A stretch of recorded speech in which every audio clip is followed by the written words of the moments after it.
आशक इजोत में अहाँ के स्वागत अछि। यह कार्यक्रम हमरा के एकटा अवसर प्रदान करैत छथि कि हम बाइबल सँ जुड़ल चीज के अध्ययन क सकी आ यह जानू कि हमरा जीवन के लेल परमेश्वर के इच्छा की अछि। ई उद्देश्य के संग हम यह कार्यक्रम अहाँ के लेल प्रस्तुत क रहल छी। कृपया क देखू आ सुनू ताकि परमेश्वर अहाँ के जीवन के मार्गदर्शक ठहरे।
आशा के इजोत मैथिली कार्यक्रम में हम एक बेर और अहाँक अभिनंदन प्रभु यीशु मसीह के मीठ आ पवित्र नाम से कह रहल छी। अहाँक तो मालूमे अछि कि हमरा सब अखन होशे के पोथी के दिन कर रहलहुँ हैं। आजुक दिन हमरा सब एहि पोथी के 4 अध्याय के 1 पद से ल क 5 पद धरि देखब। आजुक दिन हमरा सब 4 अध्याय में ओहि बातक आरंभ कर रहल छी। ओहि बिंदु पर आबि गेल छी। अखन 3 अध्याय धरि हमरा सब देखने चलहुँ हैं होशे के निजी जिंदगी के विषय में, अर्थात एठाम हमरा सब होशे के भविष्यवाणी के विषय में विशेष क के ध्यान से देखब। ए अध्याय का आरंभ पछला अध्याय के आखिरी 2 पद से होइत अछि। होशे के जिंदगी जेना हमरा लोग जानी छी, अर्थात पछला जिंदगी बहुत चमकदार नहीं छल, अर्थात हुनक जिंदगी बहुत गंभीर भ गेल रहनि। जोर देवल गेल ओहि बातक बताओल गेल अछि, अर्थात इस्राएली राष्ट्रक अविश्वास योग्यता जे वैश्यापनक ऊपर आधारित अछि। अब हमरा सब एहि पोथी के ओहि प्रभाग में आबि चुकल छी जे भविष्यवाणी के निजी जिंदगी के विषय में बताबैत अछि। दोसर गप में जे भविष्यवक्ता के निजी जिंदगी और हुनक कायल गेल भविष्यवाणी का विशेष रूप में संगठित क के सन्मुख में राखैत अछि। इजराइल परमेश्वरक नजरी में दोषी छथि। ए बातक हमरा लोकनि होशे के भविष्यवाणी सँ एहि पोथी में जाने छी। अपन निजी घर के हृदय में, अर्थात अपन निजी घर में एक हृदय तोड़ल जवान, एक हृदय मुचरायल जवान प्रभु के सन्मुख में आवे छथि। हुनक हृदय टूटल रहन और हुनक हृदय ततेक टूटि गेल रहन कि जिनका सँ ओ बहुत बेसी संसार में प्रेम करे छलाह वह हुनका धोखा दऽ देने रहन। परमेश्वरक बात आ तकरा बाद किछु अनुभव हुनका जिंदगी में भेलनि जाहिसँ ओ प्रभुक नजरी में एकटा महान हुनक दास भ गेलाह। पवित्र पोथी बाइबिल में हुनका बड़ आदर के साथ एकटा नीक भविष्यवक्ता के रूप में लोग जानैत छथि। तैं ओ बजलाह कि ओ सब पाप केने छथि, ओ सब वैश्या के काज केने छथि और वो आरंभे में विश्वास योग्य नहीं रहली। अब परमेश्वर उनका कचहरी में लो जा रहल छेन, कियाक तो ओ किछ देख कर बा अनेरे सुन कर ने, मुदा ओ विशेष रीति से साबित करे छेद जे प्रभु के जिंदगी में मजबूती के साथ मनुष्य कनित अछि। ओ इजराइल दोखी छेद, ओ दोखी छेद व्यवस्था के तोड़बाक में, और ओ दोखी छेद अनैतिक बातक लेल। ए बातक विषय में अपेक्षाकृत परमेश्वरक वचनक उपेक्षा करबा में दोखी छेद, और वो दोखी छेद मूर्तक पूजा के लेल। हमरा सब ए अध्याय के तुलना एसाया के पोथी के प्रथम अध्याय से क सकलू हैं। वह अध्याय में एसाया दक्षिणी गणराज्य के विषय में बतावे छेद और राष्ट्र के खिलाफ परमेश्वर के आरोप बता रहल छेद। अहाँ बाज सकलू हैं कई ठाम से अपन इसराइली राष्ट्र के विरुद्ध में बाज रहल छेद जे हुनके अपन राष्ट्र हैं, कियाक तो हुनक अपन लोक प्रभु से फिरा गेल छेद, अर्थात प्रभु से अपन मनक हटा लेने छेद। ई बात हुनका बड़ दुख दैत छेन, एही कारणे हुनक मन बड़ दुखी भ गेल छेन। अब जे हुए मुदा हमरा सबक ए बातक बुझबाक आवश्यकता अछि।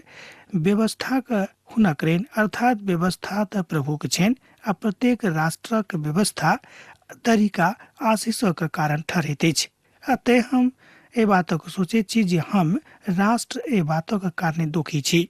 जाय बातक लेल इसराइली दुखी छलाह, वह कथा के लेल हमरा सब सेहो अपन राष्ट्रक लेल दुखी छी। जौ अहाँक अपन राष्ट्र सँ प्रेम अछि, वस्तुतः ध्यान दियौ, जौ अहाँक अपन राष्ट्र सँ वस्तुतः प्रेम अछि तहन जरूर जरूर अहाँ अपन राष्ट्रक लेल प्रार्थना करैत होइब।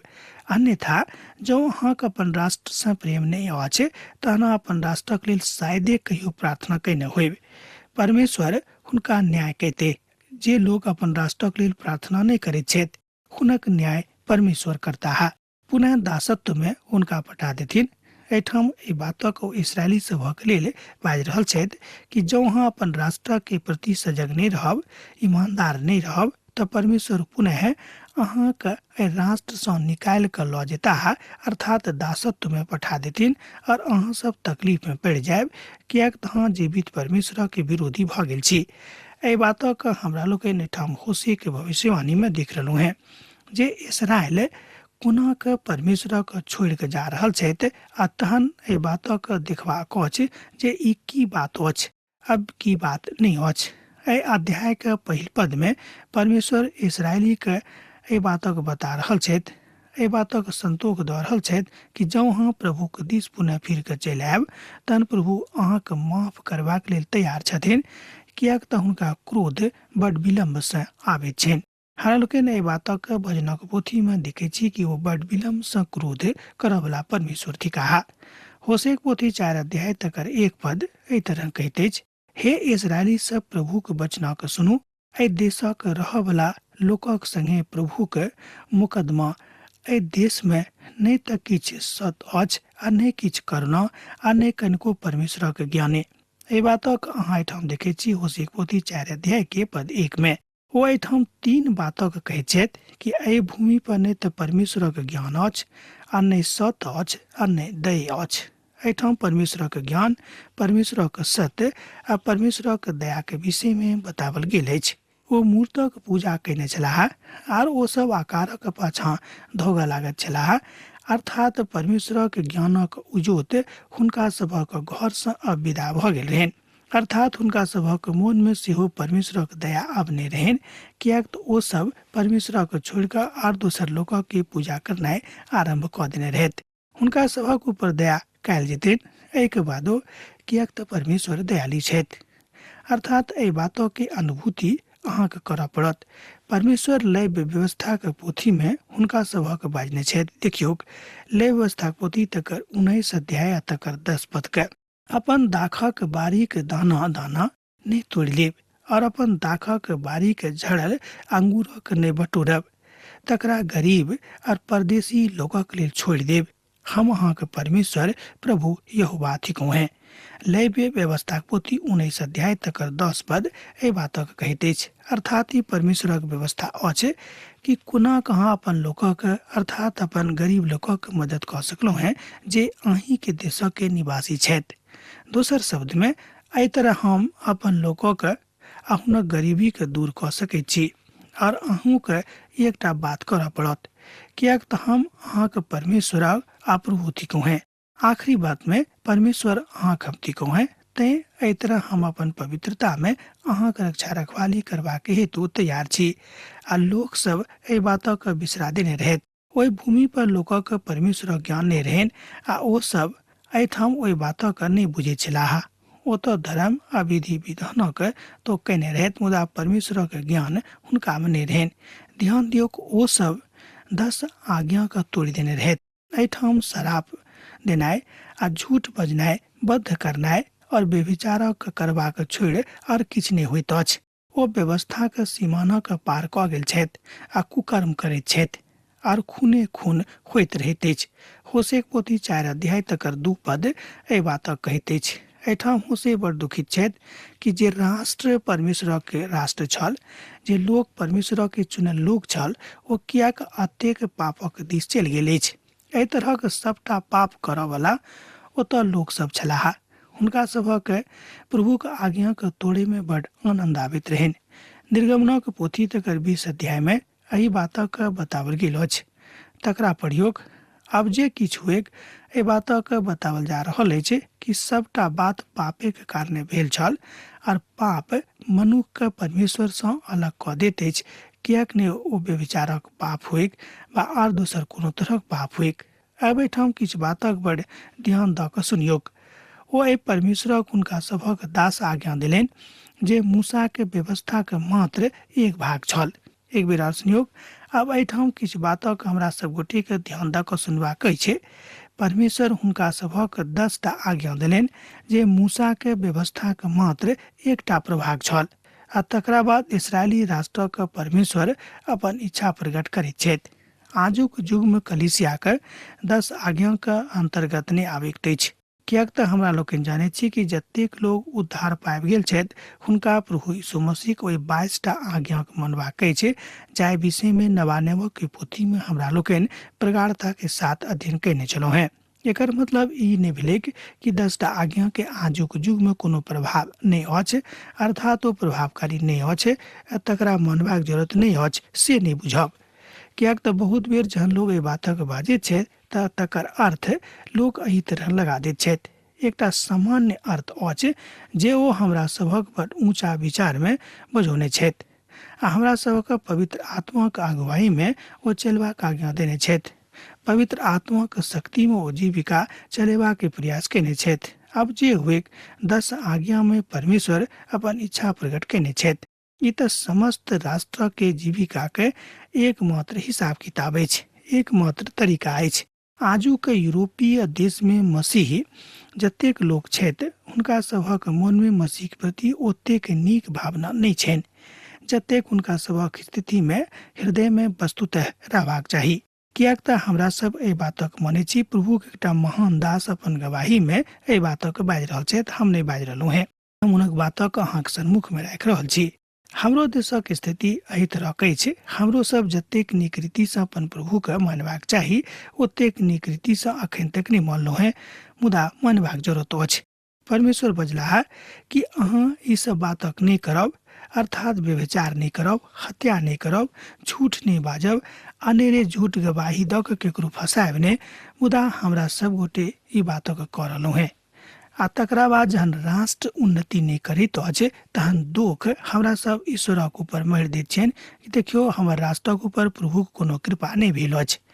पवित्र पोथी एहि बातक भविष्यवाणी कऽ देने अछि, अर्थात पवित्र बाइबिल एहि बातक बताबैत अछि कि अहाँ जँ पाप करिते रहब तऽ एहिके बादो अहाँ किएक बढ़ोतरीक आशा राखैत छी। आजुक युग में बहुत देश एहन अछि जतऽ समलैंगिकताक एकटा सांसारिक बात बताओल गेल अछि, अर्थात सामान्य बात बताओल गेल अछि, जकर मान्यता दऽ देवल गेल अछि। आब अहाँ बुझि सकैत छी कि जहन समलैंगिकता जकाँ पापक लोक सामान्य बात बुझैत छथि आर तकर भाषा बदलि कऽ, तकर दिशा बदलि कऽ लोग ई बुझैत छथि कि सामाजिक काज ठीक लोग कऽ सकैत छथि, तहन अहाँ कोना परमेश्वरसँ आशा राखैत छी कि वहाँके आशीष देता और अहाँके ओ माफ कऽ देता। ई बात बड़ गंभीर अछि, बड़ पापमय अछि आ एहिसँ परमेश्वर बड़ दुखी होइत छथि। तहन एक बाद जहन अहाँके देशक ऊपर आशीष ने आबैत अछि तहन अहाँ दुख कियाक प्रभुक ऊपर लगाबै छी। टीकाकार साहब बता रहल छथि जे हमरो देशमे एहिठाम परमेश्वरक भवन अछि, मुदा बहुत कम लोग ओतऽ आबैत छथि सही हृदयसँ, सच्चा हृदयसँ अपन जीवित आ सच्चा परमेश्वरक आराधना करबाक हेतु। बहुत लोग, बेसी लोग एहि द्वारा आबैत छथि कि ओ एक दोसर गोटेसँ मिलता जुलता, कियाक तऽ ई ओ स्थान अछि जतऽ लोग एक दोसर गोटेसँ मिलजुल सकैत छथि। ठीक अछि, अहाँ लोकसँ मिलू जुलू, मुदा एहि उद्देश्य नहि आउ जे हम लोकसँ मिलब, मुदा एहि उद्देश्य आउ कि हम प्रभुक आराधना के हेतु हुनक मंदिर में जा रहलहुँ हैं। जहन एहि तरहक भावना रहत तहन अहाँके राष्ट्र कतेक विकसित होइत, कतेक आगाँ जायत आ कतेक बढ़त, ई अहीं विचार कऽ सकलहुँ हैं। परमेश्वरक वचन अछि, मुदा केओ परमेश्वरक वचनक झुठला नहि सकैछ। टीकाकार साहब अपन देशक गवाही दऽ रहल छथि आ बता रहल छथि कि विद्यालय में जतेक लोग अखन पढ़ै ले जाइत छथि हुनका सभक मोन विद्या अध्ययनक प्रति कम, मुदा संसारिक बातक प्रति रुचि रहैत छनि। अर्थात संसारिक बातक प्रति हुनका सभक मोन बेसी ललायित रहैत छनि। यह गप इजरायली राष्ट्रक संगे भऽ गेल रहै कि जाय काल में यहोशू ओतऽ प्रभुक दिससँ नियुक्त हुनक बजनिहार छलाह, हुनक दास छलाह, हुनक भविष्यवक्ता रहथि। एहि बातक हमरा लोकनि देखै छी कि ओहिठाम बहुत लोक एहन छथि जिनका मोन में प्रभु के प्रति कोनो तरहक आदर भाव नहीं रहनि। 128 बार एहि बातक बताओल गेल अछि कि मनुख जहन प्रभुक संगे नहीं रहता तहन संख्यात्मक दृष्टिकोण से वा कोनो दृष्टिकोण से परमेश्वर अपन जिंदगी में लोकक आगाँ नहीं जाय देतनि, कियाक तऽ ई बात परमेश्वरक आज्ञा के विरुद्ध भऽ जेतैक। पाप अहाँ करै छी वा हम करै छी आ दुख प्रभुक ऊपर मरि दैत छियनि कि देखियौ प्रभु हमरा नहीं बढ़ा रहल छथि। जे केओ ईमानदार छथि, जे केओ सच्चा छथि, जे सत्य हृदयसँ प्रभुक नीक हृदयसँ स्वर पाड़ैत छथि, जरूर जरूर जरूर प्रभु हुनक बातक सुनैत छथि, हुनक स्वरक सुनैत छथि आ हुनका आशीषित करैत छथिन। आशीषित होयबाक यह मात्र एकटा भाग अछि, यह एकटा मात्र तरीका अछि जाय दऽ कऽ अहाँ प्रभुक लग आबि सकलहुँ हैं। ई बात एहिठाम बतावल गेल अछि। एहि बातक परिचयात्मक दृष्टिकोण से एहिठाम राखल गेल अछि। बहुत राष्ट्र सब आजुक युग में एहि तरहक बातक सिखाबैत छथि अपन नागरिक जाहिसँ हुनका हृदय में परमेश्वरक ज्ञान कम आ संसारक ज्ञान आ तकर प्रति पसंद बेसी बढ़ल जा रहल छनि।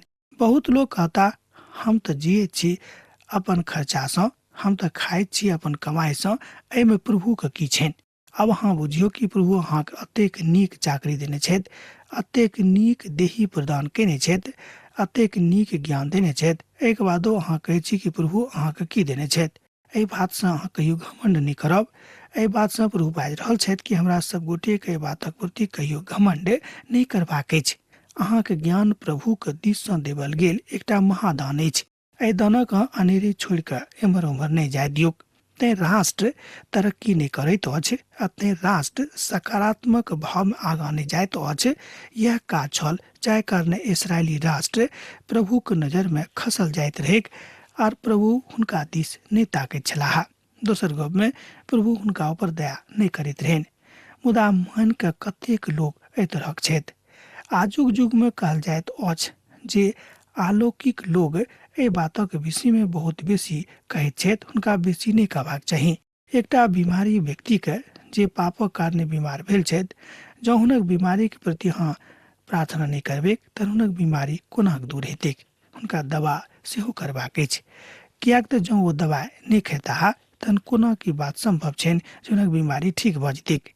आ एहि सबटा बातक इंतजाम पिता परमेश्वर स्वयं केने छथि, कियाक तऽ जतेक लोग दवा बना रहल छथि हुनका ज्ञान प्रभुक दिससँ भेटल छनि, सब केओ ई काज नहीं कऽ सकैत छथि। एकटा चिकित्सा पदाधिकारी एहि संबंध में अपन समालोचना दऽ रहल छथि। प्रभुक एकटा महान दास बाजि रहल छथिन कि एकटा महान चिकित्सा पदाधिकारी एहि बातक बाजैत छथि। ओ कहै छथिन कि जतेक बीमारी एहि संसार में अछि मनुखक पापक कारणे अछि, कियाक तऽ ओ संयमित नहीं रहैत छथि। डॉक्टर की करता, चिकित्सक की करता, अर्थात एकटा एहन बीमारी अछि जे इच्छा सँ उत्पन्न कयल जाइत अछि। एकटा एहन बीमारी अछि जे आदतक कारणे उत्पन्न भऽ जाइत अछि। एकटा एहनो बीमारी अछि जे बोतल दऽ कऽ मनुखक हृदय में मनुखक जिंदगी में आबैत अछि। अहाँ बुझैत होइब जे हम की बाजि रहलहुँ हैं। मुदा दुख जनक बीमारी बढ़ जायत तऽ दुख परमेश्वरक ऊपर दऽ दैत छथि लोग। एकटा एहन बीमारी अछि जे खूब नीक जकाँ सड़क पर अछि आ हजारों हजार परिवार एहि बीमारी से पीड़ित भऽ रहल छथि। ई मात्र एकटा एहन बीमारी अछि जे अपराधक और अमानवताक बढ़ाबैत अछि। इहो एकटा बहुत पैघ सामाजिक बीमारी अछि। एकटा एहन बीमारी अछि जे हजारों हजार लोकक प्रतिदिन अपन गिरफ्त में लऽ लैत छथि। एकटा एहन बीमारी अछि जे 100 में 50 लोकक अपना गिरफ्त में लऽ कऽ लोग मारि दैत अछि, अर्थात रोजे रोज लोकक मारि दैत अछि। यह बात राष्ट्रीय राजमार्ग पर हमरा लोग देखे छी जतऽ हजारों हजार लोग महीना में मरैत छथि। ई सबटा बात कियाक भऽ रहल अछि? कियाक तऽ हमरा सब प्रभु से नहीं राखै छी, नहीं और बीमारी के अनेरे बढ़ाबैत जा रहल छी। ई मात्र एकटा एहन बीमारी अछि जाहि पर सरकारक कोनो गलती नहीं छै, मुदा लोके गलती करैत छथि आ दोष सरकारक ऊपर लोग लगा दैत छथि। एकटा चिकित्सा महान पदाधिकारी के बयान छनि, ओहि बातक बायने रहैत। मुदा ओ कहै छथिन कि जहन मनुख परमेश्वर के नियंत्रण में रहनाइ आरंभ कऽ दैत अछि तहन ई सबटा बीमारी से मनुख बचि सकैत छथि। एहिठाम हमरा लोकनि लगभग 15टा बीमारी के विषय में देखलहुँ हैं जे हमर अनैतिकता के कारण हमरा जिंदगी में आबैत अछि। ई तकर नतीजा छल जाहि नतीजा में हमरा लोकनि देखलहुँ हैं कि लोग मुँहैत छथि। इसराइल तऽ एहि बातक आचरण लगभग 700 वर्ष अर्थात 700 ईस्वी पूर्व पहिने कयने छलाह। दोसर गप में इजरायली अपन एहि बातक प्रभु यीशु मसीह के जन्म से लगभग 700 बरख पहिने ई बात कयने रहैत। आजुओ के युग में जहन प्रभु यीशु मसीह आबि गेल छथि, प्रभु यीशु मसीह आबि कऽ एहिठाम से चलि गेल छथि, हुनक दोसर आगमनक लोग इंतजार कऽ रहल छनि। एहिके बादो सबटा घटना भेलाक बादो लोग एखनो सम्हरि नहीं रहल छथि, अर्थात हुनक तृप्ति के कारण संसार छनि आ अपन तृप्ति के हेतु संसार में लोग एमहर उमहर विचरण कऽ रहल छथि। सदोम और गमोरा में समलैंगिकता रहिक हमरा लोकनि एहि बातक जानैत छी। बहुत विद्वान सब एहि बातक कहैत छथि। एहि कारणे परमेश्वर ओहि देशक नाश कऽ देलनि। मुदा आजुक युग में बहुत देश एहन अछि जे समलैंगिकता के एकटा सामान्य अधिकारक के बात बुझैत छथि, सामान्य बात बुझैत छथि आर ई काज करबाक हेतु आदेश दऽ रहल छथि। तहन परमेश्वर कोना के ओहि राष्ट्रक ऊपर न्याय नहीं करतिक? कियाक नहीं करतिक? अहाँ बाजियौ की बात संभव अछि? समलैंगिकता के लोग बहुत तरह मान्यता दऽ रहल छथि जे परमेश्वरक दृष्टि में आ मनुखोक दृष्टि में बड़ घृणित बात अछि। अतेक घृणित बातक लऽ कऽ लोग चलैत छथि आ लोग बाजैत छथि कि देखियौ प्रभु हमरा देशक ऊपर दया नहीं कऽ रहल छथि। अब जे हुए नव जन्मल नेनहाक जकाँ जे माय के निर्मल दूधो के आशा में भटकैत रहैत छथि, हमरो सब गोटे के यह काज करबाक अछि और हमरा सभक परमेश्वरक ओहि आज्ञाक अनुसार चलबाक अछि। जे इस्राएली के रहन वह हमरो अछि। हमरो सब चुनल प्रजा कहाबैत छी, कियाक तऽ हमरा लोकनि परमेश्वरक अपन धिया पुता के रूप में स्वीकार कयल गेलहुँ हैं। जहन प्रभु हमरा सब गोटे के अपन धिया पिता के रूप में स्वीकार कऽ लेने छथि, जँ अहाँ एहि बातक ऊपर विश्वास राखैत छी तहन ई सबटा काज जे प्रभु के नजर में खराब अछि अहाँके नहीं करबाक अछि, आजुए के दिन से बंद करबाक अछि। हम कियाक नहीं रहूं? अन्यथा में परमेश्वर कहियो अहाँके माफ नहीं करता। एहि बातक भविष्यवाणी हमरा लोकनि एहिठाम देख रहल छी होशे के पोथी तकर 4 अध्याय में। होशे एहि बातक अपन भविष्यवाणी में बाजि रहल छथि, अपन पापक मान लिअ अन्यथा अहूँ के न्याय होइत। ध्यान दियौ, होशे अपन भविष्यवाणी में बाजि रहल छथि कि अहाँ अपन पापक मान लिअ अन्यथा अहाँके न्याय होइत, जेना ओ इजरायली राष्ट्रक न्याय कयने छलाह। हमरा सब गोटे के सावधान रहबाक अछि। निसंदेह प्रभु के वेदी के लग चुपचाप शांत नहीं रहबाक अछि, मुदा हुनका हृदय से स्मरण करबाक अछि, अपन जिंदगी हुनका देबाक अछि। अहाँके काज, अहाँके मान्यता, अहाँके जरूरत सब किछु परमेश्वर अपन पवित्र पवित्र भंडार से पूर्ण कऽ देता है। एहि बातक आश्वासन पवित्र पोथी बाइबिल दैत अछि। मुदा अहाँके पवित्र बनना पड़त। जब अहाँ परमेश्वरक जगह पवित्र बनबाक कोशिश नहीं करबे तहन हुनक सानिध्य में नहीं आबि सकलहुँ हैं। हमरा लोकनि प्रभु के बिसरा दै छी आ जहन तकलीफ में पड़े छी तहन हुनका स्मरण करनाइ आरंभ कऽ दै छी। एहिके बादो परमेश्वर अहाँके ऊपर दया करैत छथि, हमरा ऊपर दया करैत छथि। ओ दयालु छथि। हमरा सब गोटे के प्रभु के ऊपर महान दया के लेल जेबाक अछि, कियाक तो महान दयाक सागर छथि। एहि कारणे ई देश विलाप करत और मैदानक जीव जंतु सब और सरंगक पक्षी समेत हुनक समस्त निवासी कुम्हला जेतैक और समुद्रक माछ सब सेहो नाश भऽ जेतैक। होशे पोथी 4 अध्याय तकर 3 पद एहि बातक कहैत अछि। एहि दुआरे देश दुख उठाबैत अछि, एहि दुआरे भूमि शोक मनाबैत अछि। हमरा सब निसंदेह प्रभु के छोड़ि देने छी और अपन देशक दूषित कऽ देने छी। एहि बातक एहिठाम होशे इस्राएली राष्ट्र सँ बाजि रहल छथि कि हमरा सब एहि तरहक लोक भऽ गेलहुँ हैं। टीकाकार साहब उदाहरण दऽ रहल छथि जे जाय बातक लऽ कऽ लोग एना कहैत छथि कि नेन्हा कने कालक के बाद स्नान करता, तकरा बाद ओ तैयार भऽ जेथिन आ तकरा बाद ओ जेता। कालांतर में ओ बढ़ि जेता आ बढ़ि कऽ एकटा नीक नागरिक बनि जेता। मुदा ओ ई नहि बाजैत छथि कि बढ़ि कऽ ओ नीक प्रभु के दास बनता। एकर मतलब ई नहीं भेले कि अहाँ सब कुछ छोड़ि कऽ आ चलि जाऊँ, अपन घर द्वार छोड़ि कऽ। से परमेश्वर नहीं बाजि रहल छथि। परमेश्वर बाजि रहल छथि कि अहाँ हुनका प्रति अर्थात अपन उद्धारकर्ता के प्रति अपन हृदय में साफ साफ स्थान राखियोक। आजुक दिन में यह कहावत अछि, ततेक नीक बात अछि जे किओ परमेश्वरक नजर में नीक बनबाक प्रयास कऽ रहल छथि, अर्थात स्वयं के दूषित नहीं कऽ रहल छथि। जब अहाँ स्वयं के दूषित कऽ रहल छी, एकर मतलब यह भेले कि अहाँ अपन राष्ट्र के दूषित कऽ रहलहुँ हैं। एहि बातक एहिठाम भविष्यवाणी होशे अपन पोथी में इस्राएली राष्ट्रक लेल कऽ रहल छथि। हमरा सब एहि बातक जानै छी कि आजुक दिन में जतऽ अखन इस्राएल अछि धरती पर, जानै छी हुनक दुर्दशा कतेक खराब छनि। कारण की अछि? ओ सब बहुत बहुत पाप कयने छलाह आ तें ओ सब परमेश्वरक महिमा सँ अखन रहित छथि। प्रभु मौका दऽ रहल छथि कि हमरा सब स्वयं के पवित्र करी और परमेश्वरक महिमा सँ रहित नहीं रही। देखियो क्यों वाद विवाद नहीं करिक आ नहीं क्यों उल्हना देख, कियाक तऽ अहाँक लोक सब तऽ याचकक संगे वाद विवाद करऽ बलाक समान छथि। होशे पोथी 4 अध्याय तकर 4 पद ए बात कहैत अछि। अब हमरा विदा दिअ। दोसर दिन दोसर कार्यक्रम में अहाँ से पुनः भेंट हैत। यीशुक नेह अहाँक जिंदगी में बनल रहेक। आमीन। हमर विश्वास अछि कि ई कार्यक्रम अहाँ के लेल लाभदायक सिद्ध अछि। हम चाहै छी कि अहाँ अपन आशीषों के हमरा संग साझा करू। जँ अहाँ के नजीक बाइबल सँ आ जीवनों सँ संबंधित कोनो प्रकार के प्रश्न भऽ सकै अछि तऽ अपन समस्या के लेल प्रार्थना करबा के लेल जँ चाहै छी तऽ हमरा फोन नंबर पर जरूर संपर्क कऽ सकै छी। परमेश्वर अहाँ सब के लेल एकटा सुंदर, सुखद, आनंदित दिन प्रदान करै।